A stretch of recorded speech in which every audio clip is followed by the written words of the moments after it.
Welcome to The Mortgage Brief, a podcast filled with mortgage loan information at your fingertips. This show is for the first-time homebuyer, the move-up buyer, and the current homeowner looking for residential lending tips and tricks about the home buying or refinancing process. I'm your host, Jason Ammon from Guild Mortgage. I'm a licensed residential mortgage loan officer with 20-plus years experience, and on today's show, we're talking about how to read a credit report. So stay tuned. We'll be right back.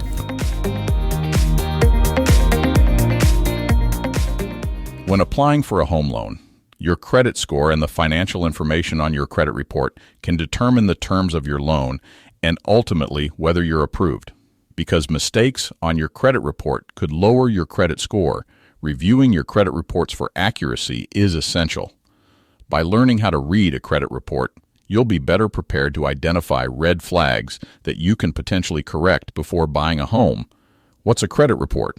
A credit report includes your credit and loan accounts, account balances, payment history, credit inquiries, and public record information such as bankruptcies, repossessions, and foreclosures. All this information on your borrowing and repayment history shows how you manage credit, which is important when applying for a mortgage. In addition, your credit score is calculated based on the information in your credit report. The three credit reporting agencies. In the U.S., Experian, TransUnion, and Equifax are the three separate credit bureaus that collect data about you and your credit history. Each agency maintains its own credit information, so you may notice that some information may be different when reading your credit reports. That's why it's recommended to check all three. You can request a free copy of your credit reports through annualcreditreport.com once every 12 months. How to read your credit report. Your credit report from each agency may look different. However, they all contain the following basic information. Personal information. This section includes your name and aliases, phone numbers, current and past addresses, and date of birth. Your employer or employment history may also be listed, public records, information from local, state, and federal courts or government agencies about legal matters such as bankruptcies, tax liens, and monetary judgments appear under this section. Bankruptcies stay on your credit report for up to 10 years. Credit accounts. The account section lists all of your mortgages, installment loans, and revolving credit reported to the credit bureaus from your creditors. Other account information such as child support obligations or rental agreements may also appear here. Each account includes specific information such as the type, date opened, status, balance and balance history, credit limit, and payment history. Hard inquiries, also known as account review inquiries or requested credit files. You'll see the companies that obtained your information in connection with an account review or business transaction. A hard inquiry on your credit report is necessary when applying for a new line of credit, such as a credit card, auto loan, or mortgage. Soft inquiries. Soft inquiries may be listed as promotional inquiries because the companies received only limited information. Examples include employers checking on potential new hires or credit card companies looking for pre-qualified customers. Soft inquiries are only seen by you and don't affect your score. Collections. If you have an account with outstanding debt placed by a creditor with a collection agency, it will stay on your report for up to 7 years. Consumer statement. You can add a 100-word or less note to explain information on your credit report. This statement is included when a lender requests your credit report. Red flags to look for when reading your credit report. When reading your credit report, make sure to look for inaccurate or incomplete information. Also, check for information that appears to be the result of fraud. Consumer Reports has identified the 4 most common errors related to accounts and financial information. Unrecognized accounts. Unrecognized debt reported to collections. Payment wrongly reported as late. Payment wrongly reported as missed entirely. Because these types of errors can lower your credit score. Identifying if one of these errors appears on your report is the first step to correcting it. The Consumer Financial Protection Bureau, CFPB, recommends checking that your credit report contains only information about you and looking for inaccurate or incomplete information due to incorrect reporting, data management, or balance errors. Identity errors can be accounts belonging to another person with the same or similar name or incorrect accounts, resulting in identity theft.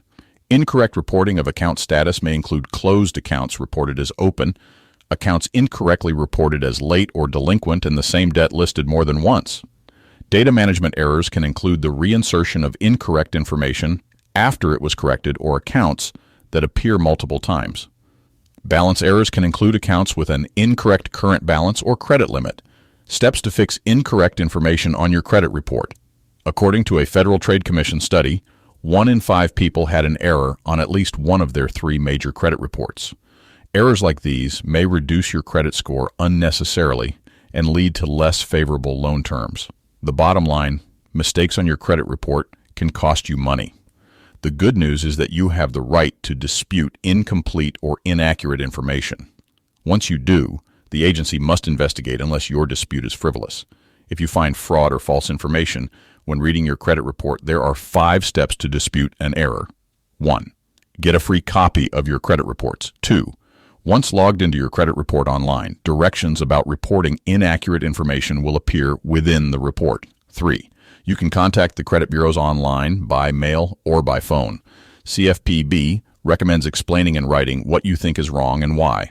Include copies of your credit report with the disputed items circled and documents that support your dispute. Find contact information and a sample letter template for credit report disputes on the CFPB website. Because they each act independently, follow this process for all agencies. 4. Take the step to also dispute inaccurate information with the organization that provided the inaccurate information. Contact information can often be found on the organization's website. 5. Monitor your report to confirm that the information is corrected or removed. Inaccurate, incomplete, or unverifiable information must be removed or corrected, usually within 30 days. Find more tips to prepare yourself for homeownership with the Guild Mortgage Homebuyer's Loan Guide. Thanks for tuning in to today's show. If you would like more information about this topic or any topic related to the buying or refinancing of a 1 to 4 unit residential property, please reach out to me or my team by visiting my website, www.guildmortgage.com/Jason Ammon. That's JASONAMMANN. You can also find us on Instagram under the handle @JasonAmmonGuildMortgage and on YouTube under the same handle. Thanks for tuning in, and we'll see you next time right here on The Mortgage Brief. Guild Mortgage Company, Equal Housing Opportunity, NMLS number 3274, Jason Ammon, NMLS number 126651. I'm licensed to do business in the state of New Hampshire. The information provided today is for educational purposes only. Position, strategies, or opinions of the show do not necessarily represent the position, strategies, or opinions of Guild Mortgage Company or its affiliates. Each loan is subject to underwriter final approval. All information, loan programs, interest rates, terms, and conditions are subject to change without notice. Always consult an accountant or tax advisor for full eligibility requirements on tax deductions.